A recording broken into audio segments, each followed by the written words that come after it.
C'est effectivement une invitation qu'on partage ici, de tomber en amour, je dirais plutôt de l'amour, hein, que nous sommes déjà, tomber en amour de ce qui est déjà là et qui,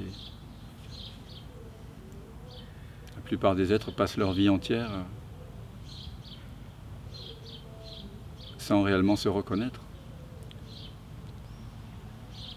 En général, on tombe amoureux d'une personne. J'imagine que vous avez tous connu ça. Est-ce que c'est de l'amour comme ça?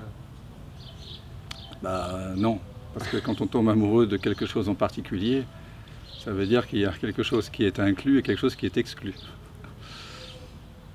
Donc il y a forcément, au moment où on tombe amoureux, vous l'avez tous vécu, comme moi, tout est beau.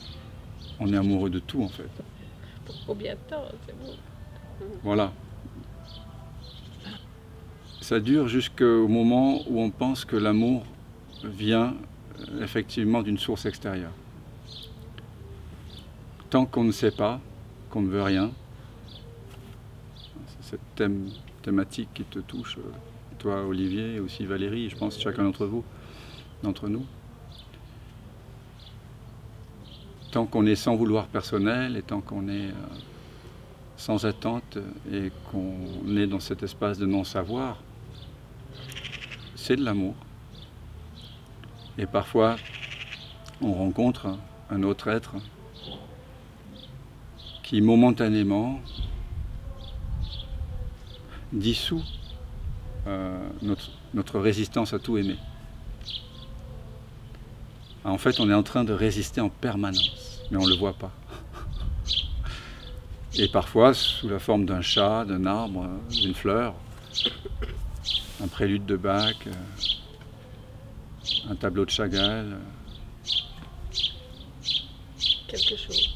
Quelque chose, une personne, un visage, un toucher, une voix. Une mauvaise nouvelle.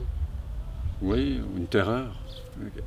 Le nuage de résistance, le nuage de pensée de résistance s'éclipse et révèle l'arrière-plan de silence qui avait toujours été là et qui a toujours dit oui en nous.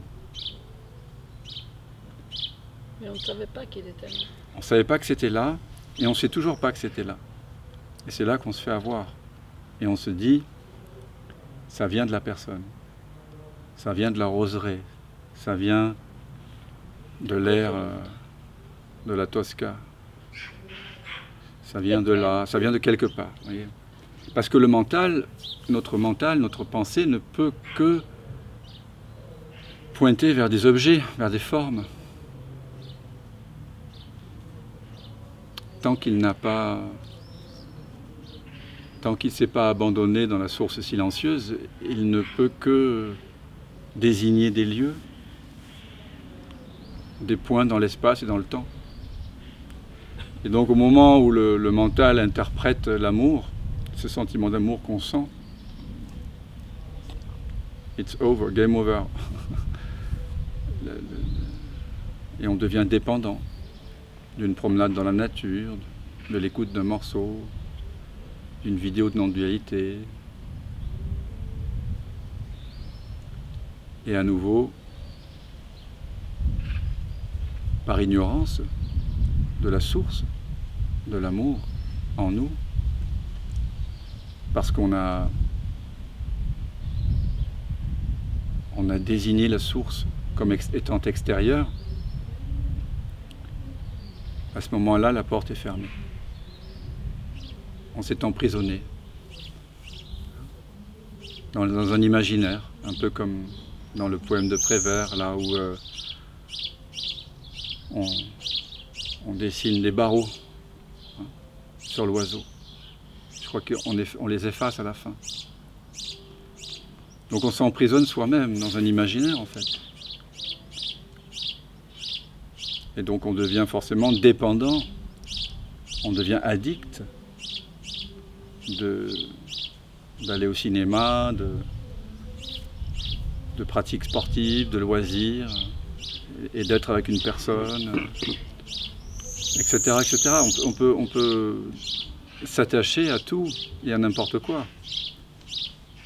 Il y a même des gens qui tombent amoureux de la Tour Eiffel, au sens pathologique du terme, je sais pas, ça existe surtout au Japon, vous savez, ils tombent amoureux d'objets façonnés par l'homme. Mais des robots aussi. Hein? Des robots aussi. Des gens qui sont amoureux de robots. C'est ça. Mais finalement, c'est la même chose. On pourrait dire que c'est dégradant, oui, mais c'est pas plus dégradant que de tomber amoureux d'une personne. C'est la même pathologie, en fait, qui se perpétue sous d'autres formes. Et donc, je pense que si on est réunis ce matin dans ce merveilleux jardin, là, chez Nathalie, c'est pour se rappeler tout simplement à nous-mêmes, à cette simplicité d'être qui est toujours disponible 24 heures sur 24, qui ne dépend de rien, qui ne sait rien, qui ne veut rien.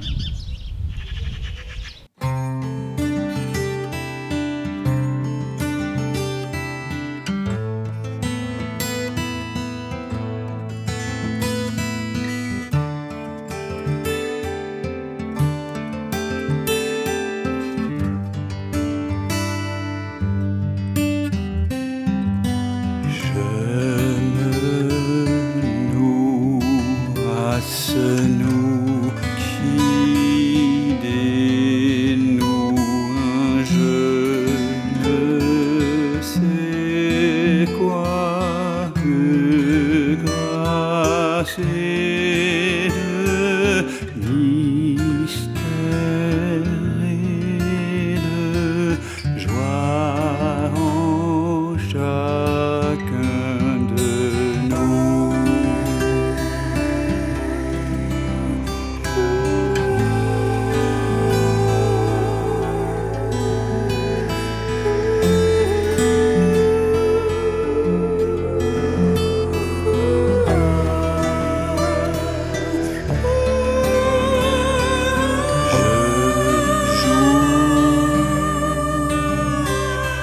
Et tu joues, mais au fond nous savons tous deux que c'est lui qui se joue à travers nous.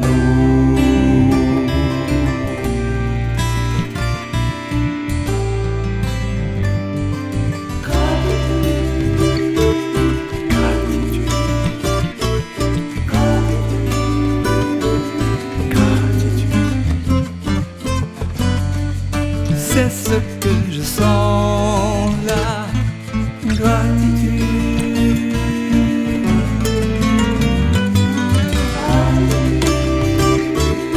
Gratitude.